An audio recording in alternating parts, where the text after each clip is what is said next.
Okay, the shiur is dedicated to Nishmas Rachalea Bas Rav Chaim Tzvi. In the last year, we discussed the topic of Bishul Achar Afiyah.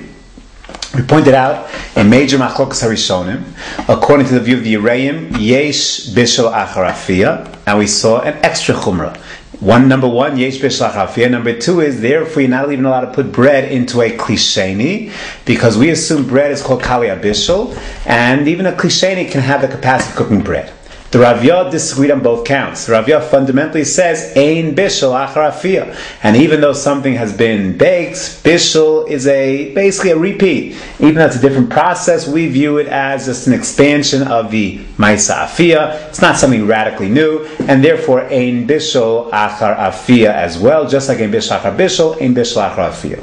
Halacha we saw that in Shulchan Aruch we saw the full gamut of views cited. The Shulchan Aruch first brings the sheet of the Yereim, takes the full machmir view that even using bread, putting bread into a sheni is going to be asur because yesh bishul achar afiyah afilu b'sheni.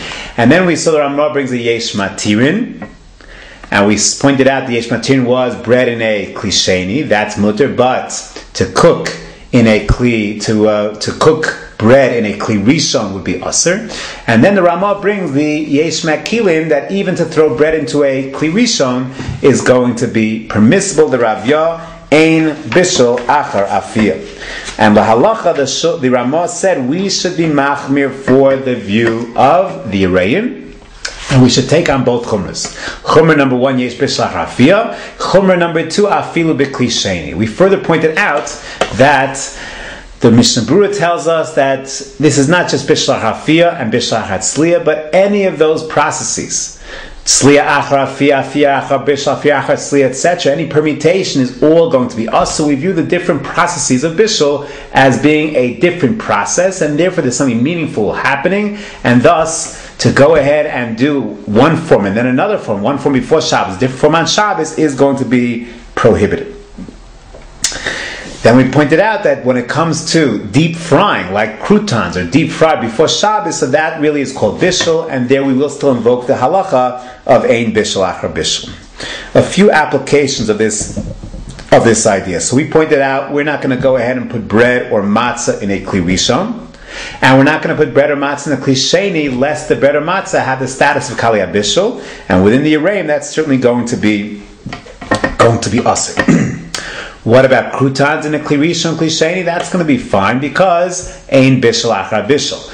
Pasta, let's say you have soup noodles, those were cooked before Shabbos, putting them in water in the soup, ein bishul achar bishul, that's going to be fine as well.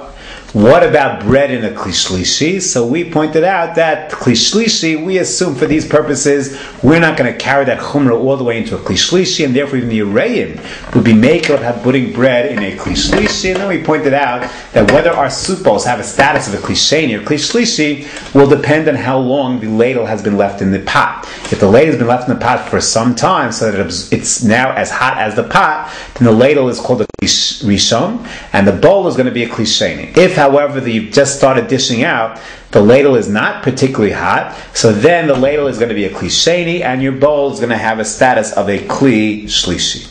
Based on the following, one should also avoid taking, let's say, biscuits or cookies and dipping them. Let's say I have a cup of tea that's made in a sheni. So to take biscuits and dip it into tea or coffee that's in a sheni, hot liquids, so once again, according to the Yereim, that should be avoided. If you have some kind of tablet, I'm not sure how these are made, but let's say you have a sugar tablet or some kind of sugar substitute tablet. In Israel, they have these things called sukrazit. And let's assume, I'm not sure how they make them, but let's assume they're baked. They're put in hot, dry heat. So they're baked. Now you put it into your tea or your coffee, it's a sheni, so then perhaps one is in the world of this position of the Yereim.